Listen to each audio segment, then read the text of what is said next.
The Columbus Blue Jackets are dealing with a lot of injuries, but they are playing a little bit better down the stretch. Jay Forster of Locked On Blue Jackets joins us to discuss that and to look ahead toward the offseason in Columbus. All that and more on today's Locked On NHL podcast. You're Locked On NHL, your daily podcast on the National Hockey League. Part of the Locked On Podcast Network, your team every day.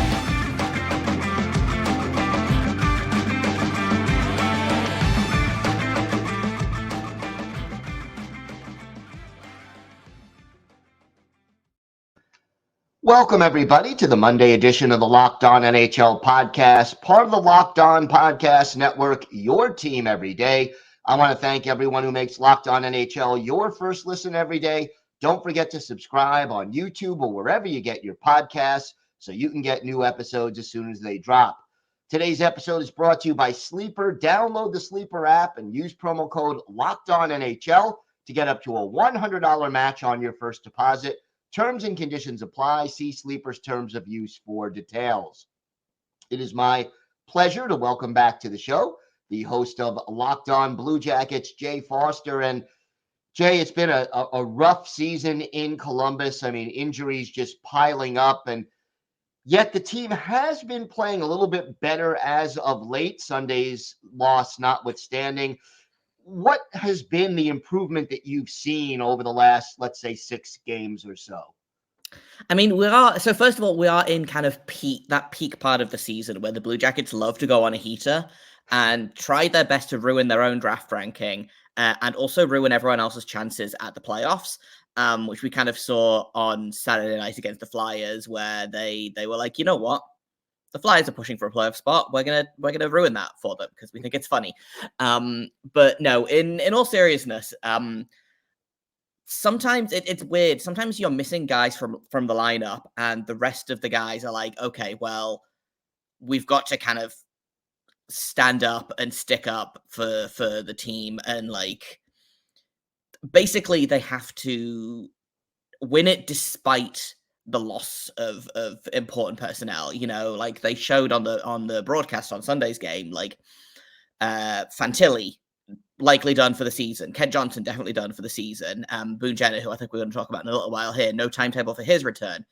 Sean Corrali has been gone for 2-3 weeks. He just got back in last night's game against the Hurricanes. Adam Boquist out. Jake Bean done for the season with a broken hand. Danil Tarasov, who was, I believe, among all goalies who played at least 4 games in the NHL in the month of March, was 5th in save percentage. He had like a .930 save percentage in the month of March. He was phenomenal. And he's a big reason why the Blue Jackets have looked a lot better on the stat sheet, is that the goalie has been giving them a chance to win. So it's been a lot of little things. They've brought in some young guys that have shown that they deserve to stick around. I think Alex Nylander has decided that the Blue Jackets are going to be good, and he's in that kind of that part of the season where he doesn't have a contract for next season yet, and I think he is putting his best foot forward to earn an extension in Columbus. So like it's been a lot of things, but I would say goaltending is probably the biggest reason, and also just that the Blue Jackets love to try and ruin their own draft ranking by going on a heater at the end of the season. Yeah, that's bad timing, I guess, is one way to put it. I mean, how many injuries in goal alone this year has this team had? So they're currently rolling their 3rd and 4th string goalies. So there haven't been, like, last season, I believe the Blue Jackets played 6 different goalies in the season. So it hasn't been quite that bad this season. I think they're at 5 right now, with Malcolm Subban making his NHL debut. His Blue Jackets debut last night against Sunday.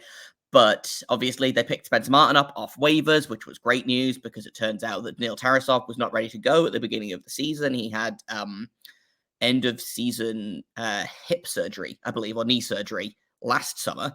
So he wasn't ready to go. They picked up Spencer Martin on waivers. Elvis has been in and out of the lineup with various, like, no serious injuries, but like niggles and strains, and he gets sick a lot, which makes sense because he's got a young child, and those things are like germ factories. So like I get that, he's probably suffering from that kind of thing. But it's been tough. There's been not a lot of stability in goal. Neil Tarasov has been phenomenal when called upon. Jack Greaves has been excellent. He, I believe, is up to a .924 save percentage on the season. Granted, small sample size, but for a undrafted 22-year-old that I think is officially 6 foot and probably more like 5'10", as a goalie, I think is, it makes you feel really excited for the future. So goaltending it's been better than last season, but the bar was on the ground. So, they did manage to step over that bar, but it's still kind of, it's a little dicey, and I don't know when Merzlikins is going to be back. Tarasov, I'm pretty sure, is probably done for the season. It didn't look good when he went down versus the Islanders. My guess is that he's extremely concussed right now. And frankly, don't rush him back because head injuries are serious. The season is meaningless. There's 5 games left. And there's no point making things worse for him unless he's less concussed than anticipated. But it really did not look good when he went down against the Islanders. Yeah, no, and Jack Greaves played very well against the Islanders as well. Obviously, there's been a tragedy in the Blue Jackets family. Boone Jenner dealing with some personal family issues, the loss of a child. Talk to me about how the team has responded to this tragedy. It's been tough, like it was announced that I think it was March 29th, I think he missed the game because it was listed as illness. Missed the game after that, and then obviously it comes out after that it wasn't illness. What happened was he and his wife had lost their baby, which is awful and horrible. And we're all thinking of the Jenners in this time. Since then, I believe the Blue Jackets have won 3 out of 5 games, have looked better while doing it, and this is a really good. It's kind of callous to think about it like this, but having Boone Jenner out of the lineup is giving some guys a chance to show the coach what they can do. And I'm thinking of Cole Sillinger specifically in this example, because Boone Jenner plays so many goddamn minutes for this team that they're like, well, he plays 24 minutes a night on average sometimes, like they have to find those 24 minutes somewhere else. And so Cole Sillinger specifically has been getting the tough matchups. He got the Barzal matchup against New York. He got the Crosby matchup against Pittsburgh. He got the McKinnon matchup against Colorado. Last night, I believe he was mostly matched up against the Aho line in Carolina. So those are some tough matchups for a kid that I don't even think he's turned 21 yet. So, and the team is really, they haven't said a lot publicly about it, obviously. There's a lot of, I think that they want the Jenners to have privacy and to just kind of spend time with each other as opposed to, trotting out this tragedy for the team as like we're doing it for the Jenners, etc. But I think it's encouraging that you're seeing the team, decide to show up, and I see a lot of people getting mad about them ruining their tanking efforts, but the Blue Jackets, and I didn't really get a chance to talk about this at the beginning, but the Blue Jackets are kind of, but they're locked in where they are basically. I believe with the loss last night, I don't know what the Coyotes game turned out to be. I believe it's still going on as of recording. They're 5 points behind the Coyotes, who are ahead of them in the standings, and they are 10 points behind the Ducks. So Anaheim's not going to catch them. They're probably going to catch Arizona. So they're basically locked in where they are. So I'm kind of just like, hey, let's have fun. Let's enjoy the wins, especially, that a win like against the Flyers where they tied an NHL record that hadn't been done since literally before I was born. So the last time 6 defensemen scored in the same game for the same team was December 4th, 1992. So they did something that hasn't been done for over 30 years last night. That's fun. Yes. Jack Greaves was exceptional against the Flyers. He was great against the Islanders. Like, it's hard to get mad about, obviously they didn't end up winning that game against the Islanders, but it's really hard to get mad about a win like the Flyers one when you're seeing, Blankenberg, who's been in and out, who has, I think this was his 7th goal of the season because he's been in and out of the lineup. He was injured a lot. He was down in Cleveland with the AHL. He was, he's been kind of all over the place. Comes back, plays his first NHL game since December, scores a goal.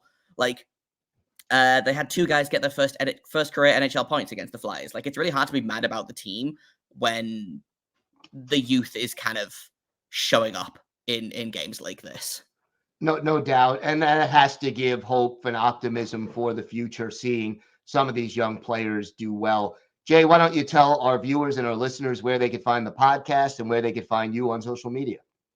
Yes, you can find me on Twitter at _Jacob Forster, JAKOB FORSTER. You can find the show at LO_Blue Jackets. You can find us wherever you get Locked On NHL, on podcast apps, on YouTube, on SiriusXM. We're also over on Instagram now. I've been doing a lot of stuff with the Blue Jackets prospects in their respective playoff pushes. They've got a handful of guys in the CHL playoffs.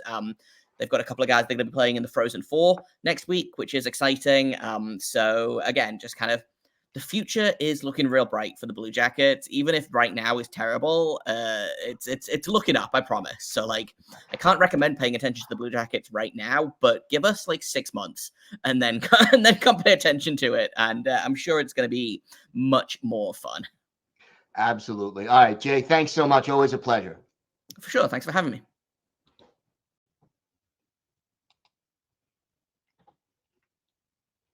Today's episode is brought to you by eBay Motors.